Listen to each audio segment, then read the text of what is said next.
طبعا القصه صعبه صراحه، قصه صعبه، ولاعيبه الاهلي دخلت نفسها في حسبه، حسبه صعبه.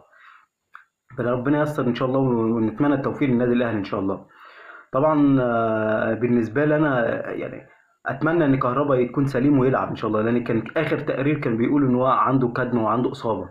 فربنا يسهل ويلعب ان شاء الله، ويلعب في مركز مهاجم، لان كهربا كلنا شفنا الجون اللي دخله كهربا في ماتش الداخليه. كهربا في الماتش الداخليه الكوره استلمها وظهره للجون، ولف وشاطها في الجون. هو حاسس عارف الجون، مش مع العلم ان كهربا مش مهاجم، بس هو عنده اساسيات كوره. كهربا بيعرف يلعب كوره، بيعرف يجيب جون، غير اي حد تاني من المهاجمين اللي موجودين في النادي الاهلي. فربنا ييسر ان شاء الله. انا مش عارف صراحه مستر كولر هيلعب بمين صراحه. القصه صعبه، والاصابات والاجهاد. القصه